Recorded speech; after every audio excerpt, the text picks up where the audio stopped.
ውድ ተመልካቾች ሰላም ጤና ይስጥልን። ይህ ከኢሳት የህዝብ ሚዲያ የምሽት ዜናዎቻችንን በአጫጭሩ የምናቀርብበትና ተጨማሪ መረጃዎችን ወደ እናንተ የምናደርስበት የአየር ጊዜ ነው። የዩቲዩብ፣ ቲክቶክ እና ፌስቡክ ቻናሎቻችንን ላይክ፣ ሼር እና ሰብስክራይብ እንድታደርጉ ትጠየቃላችሁ። ደረጀ ይልማ ነኝ።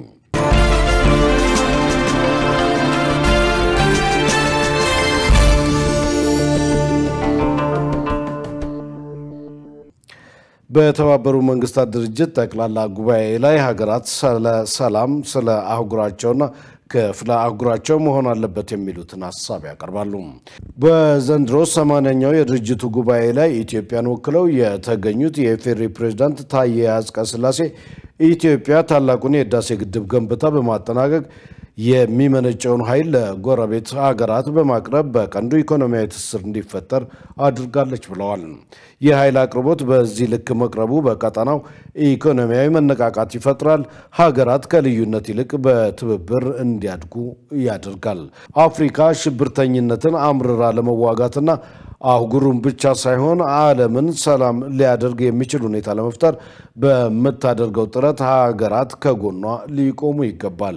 ፕሬዝዳንቱ ባስተላለፉት መልእክት አፍሪካ በተባበሩት መንግስታት ድርጅት የጸጥታው ምክር ቤት ውክልና እንድታገኝ ተደጋጋሚ ጊዜ ጥያቄ ቀርቧል። አህጉሪቱ ካላት የቆዳ ስፋትና የህዝብ ቁጥር አንጻር በምክር ቤቱ በአግባቡ ልትወከልና ሚናዋን ልትወጣ ይገባል ብለዋል። ዝርዝሩን ምሽት ላይ ይዘን እንቀርባለን። ጠቅላይ ሚኒስትር አብይ አህመድ ለመስቀልና ለደመራ በዓል እንኳን አደረሳችሁ መልእክት አስተላለፉ።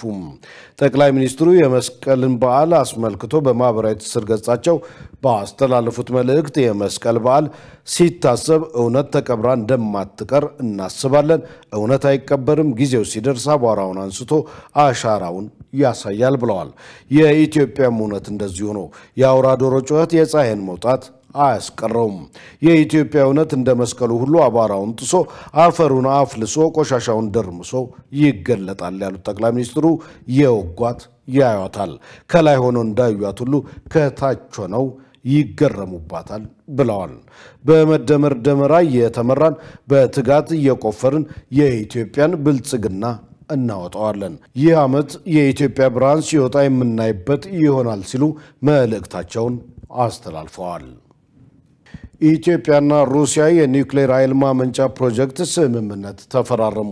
ሩሲያና ኢትዮጵያ በኢትዮጵያ የኒውክሌር ኃይል ማመንጫ ለማቋቋም በሮሳቶም እና በኢትዮጵያ ኤሌክትሪክ ኃይል ኮርፖሬሽን መካከል ስምምነትና የድርጊት መርሃ ግብር ተፈርሟል። ይህ ሰነድ በኢትዮጵያ የኒውክሌር መሰረተ ልማት ለመገንባት በዘርፉ ሰራተኞችን ለማሰልጠን፣ ለኒውክሌር ኃይል የቁጥጥር ማዕቀፍ ለማጠናከር፣ የኒውክሌር ሳይንስና ቴክኖሎጂ ማዕከል ለማቋቋም እንዲሁም የኒውክሌር ሳይንስን ለሰላማዊ ጥቅም ለማዋል ትብብር ለማስፋፋት የሚያስችል ነው ተብሏል። በዚህም መሰረት የሩሲያ መንግስት የኒውክሌር ኮርፖሬሽን ሮሳቶም ዋና ስራ አስፈጻሚ አሌክሲ ሌካቼቭ፣ የኢትዮጵያ የውጭ ጉዳይ ሚኒስትር ጌዲዮን ጢሞቴዎስ፣ ቭላዲሚር ፑቲን እና አብይ አህመድ በተገኙበት የፊርማውን ሰነድ ተለዋውጠዋል።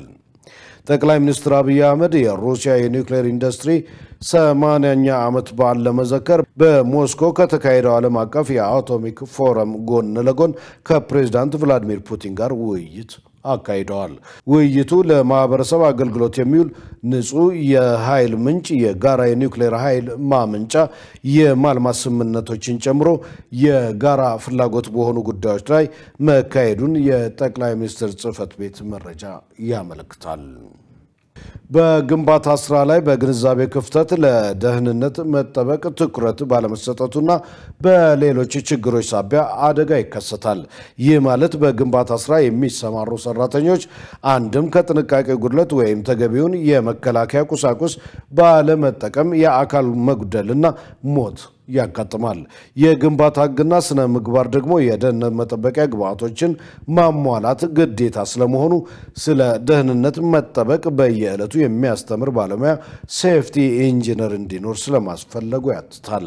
የበለጸጉ ሀገራት የስራ ተቋራጮች የስራ ደህንነት መጠበቂያ ግብዓቶችን በግንባታ ወጪ ውስጥ እንዲካተቱ አስገዳጅ ህግ አላቸው። ሀገራቱ በእነዚህ ጉዳይ ላይ ተጠንቅቀውና በርትተው ስለሰሩ በዚህ በኩል የሚያጋጥማቸውን ችግር ሙሉ በሙሉ ማስወገድ ችለዋል። በኢትዮጵያም የግንባታ ባለሙያዎች የደህንነት መጠበቂያ ግብዓቶችን መጠቀምና አጠቃቀማቸውን ማጠናከር የሚያስችል የቁጥጥር መመሪያ እየተዘጋጀ መሆኑን የኢትዮጵያ ኮንስትራክሽን ባለስልጣን ነሐሴ 11 ቀን 2017 ዓ.ም አስታውቆ ነበር። እርግጥ ነው መመሪያው መውጣቱ ጥሩ ነገር ነው። መመሪያውን ግን በተገቢው መንገድ ለሚመለከታቸው ሁሉ በማስተዋወቅ እንዲተገብሩት ማድረግ ያስፈልጋል። ከዚህ ባለፈ ቁጥጥሩን በማጠናከር ችግሩን መፍታት እንደሚቻል የዘርፉ ሙያተኞች ይናገራሉ። በኢትዮጵያ ታሪክ ከፍተኛ የተባለ የውጭ ምንዛሪ ክምችት መኖሩን ተሰናባቹ የኢትዮጵያ ብሔራዊ ባንክ ገዢ አቶ ማሞ ምህረቱ ተናግረዋል። የቀድሞ የባንኩ ገዢ ከሳምንታት በፊት ከአውሮፓ ንግድ ምክር ቤት አባላት ጋር ቴክኒካዊ ውይይት ማድረጋቸውን የሀገሪቱ የውጭ ምንዛሪ እድገት ማሳየቱንና የዋጋ ንረቱ መርገቡን መናገራቸውን ከአውሮፓ ህብረት የንግድ ምክር ቤት የተገኘው መረጃ ያመለክታል።